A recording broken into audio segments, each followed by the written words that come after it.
In these last few Sundays, and we prepare for Lent on Wednesday, Jesus has been gathering disciples and instructing them, giving them teaching about what it means to be a disciple.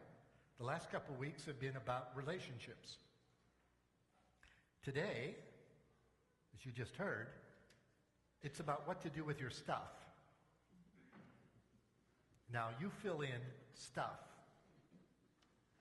because we all have stuff that we have, and stuff that we don't have and think we should have, and stuff that we do have and don't need, and stuff that we really wish we could have, but we're not sure what to do with it, etc., etc., etc.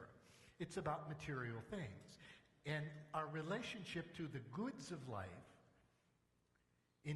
against the backdrop of our relationship with God. Because if we're not careful, what happens is one clouds the other. Only God is God. You cannot serve God and mammon. What is mammon? Everything that's not God. You fill in the blanks.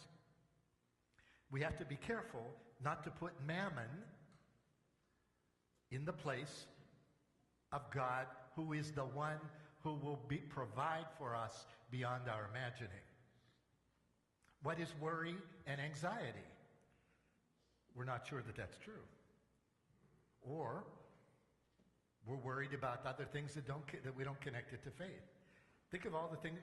This would be wonderful to do a test this morning. Give you each a piece of paper in 2 columns. Write on the left-hand columns the things that you're really most happy and grateful for. And on the other side, what are you worried about? Now, which would you do quicker, and what would be the longer list? Are you out there?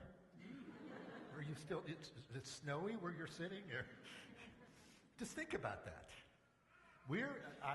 Our tendency is to worry about all the things that aren't right, and what's going to happen when this and this and we even pray. They took the word anxiety, which is a bad thing, out of the prayer after the Our Father. Deliver us from all anxiety as we wait in joyful hope. Why? Because we're anxious. Now, this is not magic, and this is not willpower. This is a matter of faith. Faith is about trust. And trust is about, do I believe that God is in charge and will care for me and us and the world beyond my ability to imagine it or not? In my moment of panic, it's hard to accept.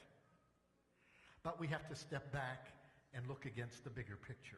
Where else, as the disciples say to Jesus at some other point, where else are we going to go? To whom shall we go? You have the words of eternal life. We're always going to be called back to, who do you trust? In God we trust. Funny that it's on our money. I think it's hysterical. Because we really trust in the money. Take that away, and what happens?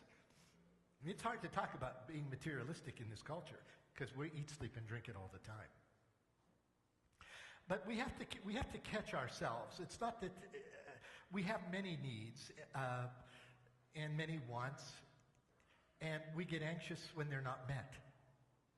But sometimes we got to be caught in our tracks when we get it confused. I took a week off this past week and went to California. It was basically on business.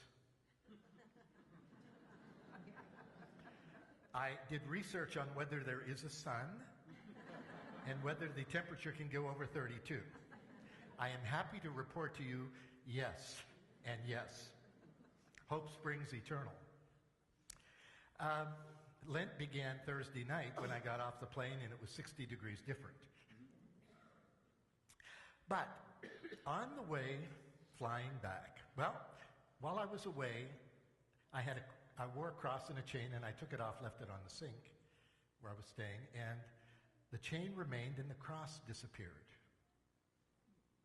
I don't know. Now, I don't know what happened, and I didn't make an issue, but it was a valuable thing for me, and I missed that cross.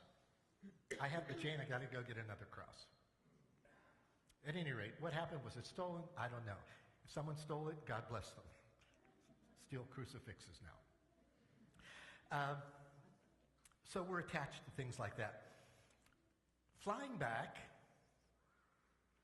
I had a carry-on, and I had my iPad in a case. My phone was in it too. Now, when I went to the restroom, this is hard to talk about in public and in church.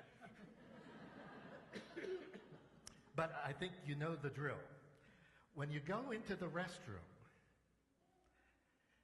all these strangers, do I leave my stuff at the door, or do I take it with me wherever I go?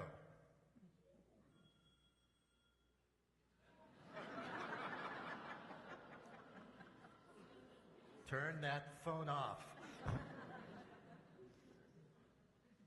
Well, I'm not going to tell you what I did, but the hysteria, the anxiety of what if somebody steals my iPad in the restroom? What will I do?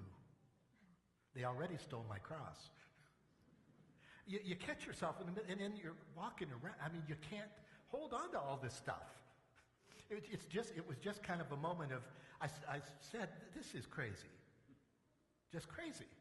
So worried. Someone's going to take something that I have in that carry-on. I wish they'd take that. But you know, it's what am I, and then you have to say, what am I worried about losing? I'll get another one probably if I lost it. But it's this, I have to hold on to my stuff because someone's going to take it.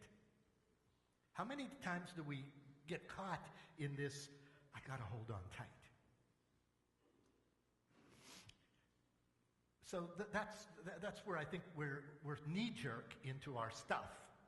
Don't touch my stuff. And you know, and we're very protective of that in our lives. Some of it's important and necessary, but after a point you say, is this what it's all about? And the answer is no. Then why do we do it? God and mammon are arm wrestling inside of every one of us. Yesterday was my mother's sister, my Aunt Jenny's 99th birthday. She lives in Philadelphia. For several years, she's been suffering from Alzheimer's and is bedfast for the last couple years. Her family, my cousins, sent out a message to our family. Send us stories about our mother, my aunt. We would like to collect them in memory of her to celebrate her 99th birthday.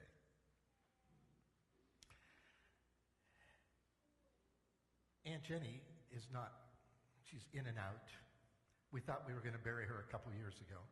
And you know that with Alzheimer's, what this is in families and all of these related illnesses. When I got that message, I was highly ambivalent. Why are they making us tell these stories? Isn't that making it worse? Here she is bedfast, and we want to go back and tell nice stories. Part of me rebelled against it. I said, this is almost too much. Isn't this like kind of masochistic as she can't enjoy it herself? So part of me struggled with why are we doing this? And I didn't want to do it. Had tons of stories. We had tons of stories about it. Like all of the people of that generation, they're characters. They have stories that will die with them in that era. Somewhere along the line, so I sat down and I typed up a few things, and as I was doing it, I said, yes, we need to do this. Her family and our whole family needs to celebrate her life, not just lament her decline now. What are we programmed to do? Well, what are you going to do for me today, God? Well, what of all of the blessings of almost a century of that woman's life? That has to be acknowledged too. We don't have all of one and nothing of the other. It's a mix, is it not? My trust in God is not only that I have good fortune and good things in life, but that I am carried literally supported through the dark. And that's what it is right now. Do we not celebrate 99 years because it's not as nice as her 39th? Where is God in all of this? Is God as trustworthy now as he was in her youth? And why are we going through this? We don't know. It's above our pay grade to figure this out. Do we trust that God will provide and will care for her even though everybody is struggling around her? This really is between her and her Lord, as for all of us. Is God faithful to us beyond our ability to imagine how it could happen? That's what faith is about. That's what we're called to trust. Lord, I believe, yeah, but I need to go deeper. Help me to believe even more profoundly. That's the point of the gospel. Our trust in God is always going to be challenged, and we're namby-pamby, we're in and out from time to time. We catch ourselves in stupidities and in dumb things. Think of the things that we fight over. And think of families that have split over the reading of the will. What's that about? Who gets the stuff? You got more than I got. I'll never talk to you again. You want to play that game? We do. And we're very self-righteous about it. And it doesn't stop us from coming down the Eucharistic procession to communion. This is interesting stuff. We all need to be caught at different times about where is our confidence in so many things that are changing in this life that we cannot predict. One is faithful, and only one. And Jesus reveals him to us. We are called to go deeper today in this mystery of our journey of faith to God and together. That begins on the day of our baptism. And guess what we're doing this morning? We are baptizing Catherine Olivia Murati. She has been very good, and we should not tempt her to endure too much more of this homily so we can get on with